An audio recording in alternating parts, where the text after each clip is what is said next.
All right, so sometimes data is bivariate, meaning it belongs to two different categories, and it's quantitative, so it's a numbers based, and it can be represented using a scatter plot.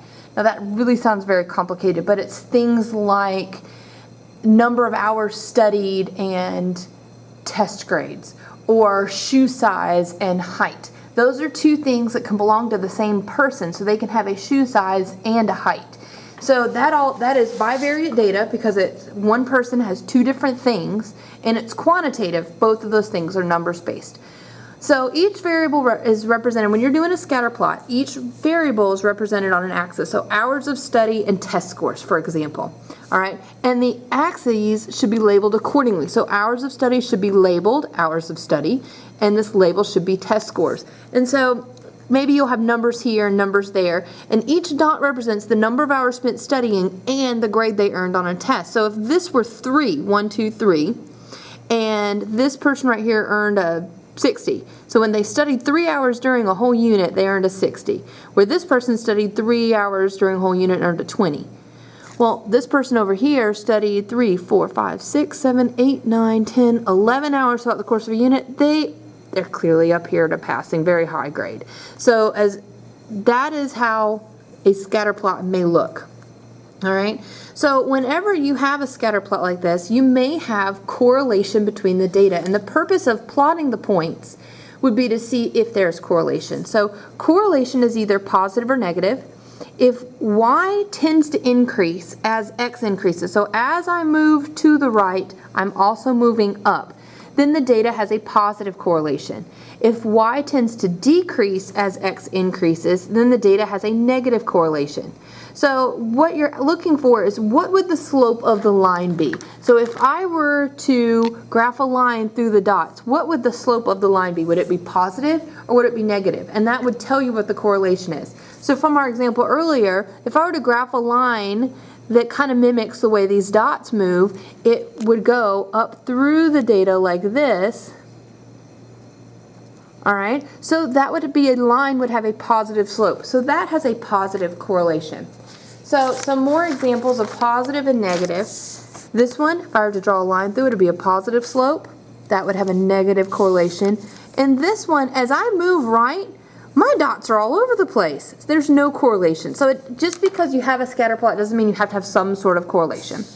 So a correlation coefficient is a rating. It's a rating of how connected or how correlated the data is. The letter R usually represents correlation and is the correlation coefficient. And R is always between -1 and 1. So a -1, right, a -1 correlation is as negative a slope as it could possibly be, where a +1 is as positive a slope as it could possibly be. This is a measurement of how closely a line would fit the data and if it's positive or negative. So when R is very close to or at 1, there's a strong positive correlation, means the data looks like a straight line that has a positive slope. When there's close to -1, there's a strong negative correlation. So again, the data, the dots line up in almost a straight line, and now it's going to have something that has a negative slope to it. When R is very, very close to 0, the data has no correlation whatsoever. So something like this would have a correlation coefficient of 0. There's no correlation that you could possibly see between these dots. And although this would be a positive number and this would be a negative number, they don't line up in a perfect line. So this wouldn't be 1, but it may be 0.75.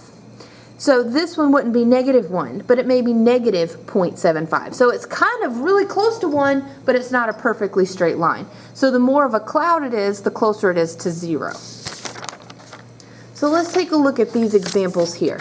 All right, with these examples have a positive, negative, or none or no correlation. So this one, the line I would draw through it would go through like this. So that would be a negative correlation. If I were to draw a line through this one, it would kind of go like that. So that would be a positive correlation. All right, amount of exercise and body fat. Typically, the more you exercise, the less % body fat you have. So that would be a negative correlation. Person's age and number of medical conditions they have. Normally, the older you get, the more medical conditions you have. So it's a positive. temperature and number of ice cream cones sold. The hotter it gets, the more ice cream gets sold. It's going to be a positive. And age of a tadpole and length of its tail. The older it gets, the shorter the tail gets, so that's going to be a negative.